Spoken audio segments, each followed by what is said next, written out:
Security is often described as a technical problem: servers, networks, encryption, controls.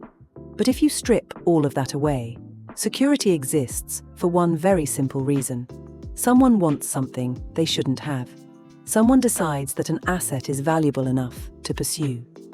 That someone is what we call a threat actor. Behind every attack, there is a decision being made by a human, or by a group acting with intent. When hackers breached Equifax in 2017, exposing 147 million people's personal data, that wasn't just a vulnerability being exploited. That was a threat actor who saw value in credit records and social security numbers. When Russian intelligence allegedly compromised SolarWinds, embedding malware into trusted software updates that reached thousands of organizations, that was a threat actor with patience, resources, and a long-term strategy. That's why security is not just about protecting assets. It's about understanding threat actors. If you don't understand who might attack you and why, you're designing security in the dark. A threat actor is any individual, group, or organization that poses a threat to an asset. Not necessarily because they are attacking right now, but because they have intent, capability, and opportunity. Threat actors are not defined by tools. They are defined by motivation and behavior. A threat actor might be a criminal, a competitor, an insider, a nation-state, even an accidental actor acting without malicious intent. Take Edward Snowden, a trusted insider who became a threat actor not through hacking, but through authorized access used in unauthorized ways. Or consider ransomware groups like Revel, who don't just steal data, they encrypt it, demand millions, and sometimes publish it anyway. If their actions can cause harm to an asset, they are a threat actor. Think of threat actors like forces in the environment. Just as buildings are designed for earthquakes, storms, or floods, security systems must be designed for the types of actors that might apply pressure. You don't design a bridge without understanding the loads it must carry.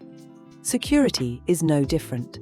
Without threat actors, vulnerabilities would just be weaknesses. With threat actors, they become pathways.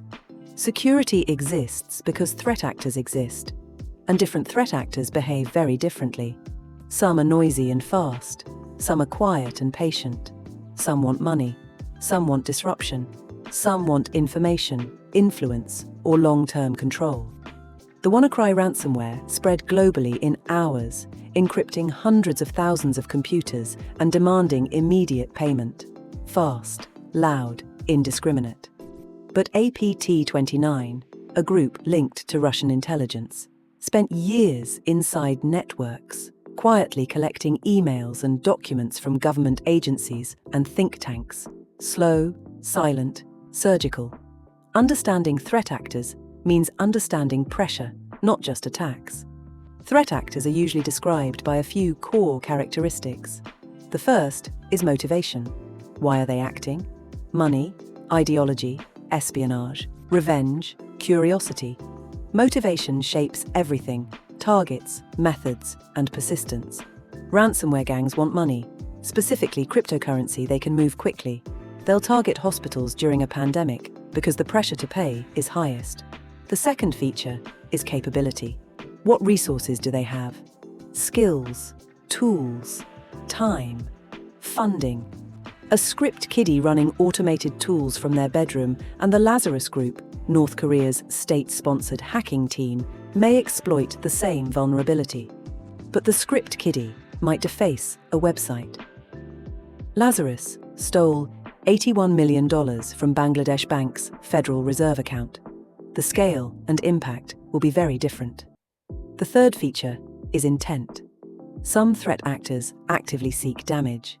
Groups like Anonymous have launched attacks purely to disrupt organizations they oppose ideologically, taking down websites not for profit, but for protest. Others take advantage when opportunity appears. A disgruntled employee might not plan to steal data, but when they're fired and still have access, opportunity becomes intent. Intent determines how far they are willing to go. Finally, There is targeting. Threat actors don't attack randomly.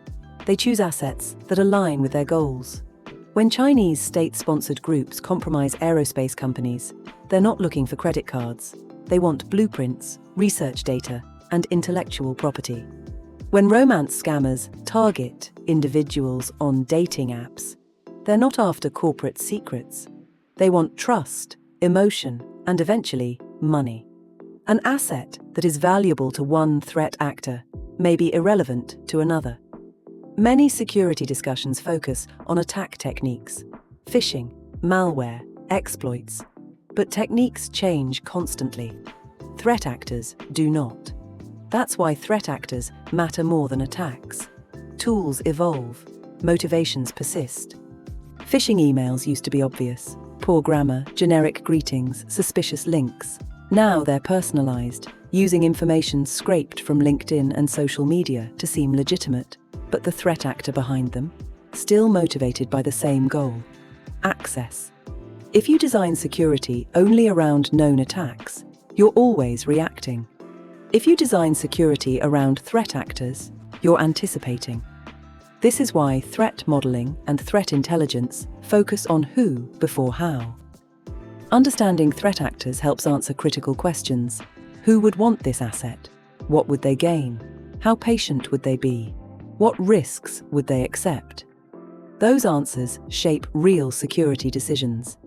A small business storing customer payment information needs to worry about opportunistic criminals using automated scanning tools, actors looking for easy targets with weak defenses, but a defense contractor with classified projects. They should assume sophisticated nation-state actors who will spend months or years to get in, using zero-day exploits and social engineering that most businesses will never face. One of the most common mistakes in security is treating all attackers the same. Not every attacker is advanced. Not every attacker is careless. Not every attacker wants the same thing. Overestimating threat actors leads to wasted effort. Underestimating them leads to loss. Target learned this the hard way in 2013.